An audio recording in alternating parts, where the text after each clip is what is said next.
এই কাকা উঠেন উঠেন এদিকে না না না না না না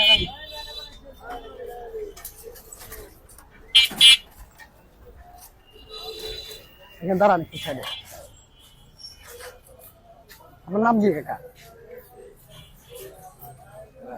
আপনার সিম্পল একটা প্রশ্ন করুন, একটা ইসলামিক প্রশ্ন করুন, যদি উত্তর দিতে পারেন তাহলে আমাদের দোকানের পক্ষ থেকে, আমাদের শোরুম, আমাদের শপের পক্ষ থেকে, আমাদের শপের লালন টাওয়ারে শপের পক্ষ থেকে আপনার একটা ফুল হাতা গেঞ্জি দেওয়া হইব, যদি উত্তরটা আপনি সঠিকভাবে উত্তর দিতে পারেন। ঠিক আছে? আমাদের মুসলমান জাতির পিতার নাম কি? আদম। হযরত আদম। না না না, মুসলমান জাতির পিতার নাম হযরত আদম আলাইহিস সালাম হচ্ছে আমাদের আদি পিতা, কিন্তু আমাদের জাতির পিতার নাম কি? আমাদের নবী হযরত ইব্রাহিম আলাইহিস সালাম। এটা জানা থাকতে হবে। আমাদের জাতির পিতার নাম কি? ইব্রাহিম আলাইহিস সালাম। হযরত ইব্রাহিম আলাইহিস সালাম। আবার বলেন, আমাদের জাতির পিতার নাম কি? হযরত ইব্রাহিম আলাইহিস সালাম। আপনি উত্তরটা সঠিকভাবে দিতে পারেন না, তাও আপনাকে এই শীতের মধ্যে আমাদের শপের পক্ষ থেকে একটা ফুল হাতা গেঞ্জি দিব ইনশাআল্লাহ। দাও, এলসাস দিছো না?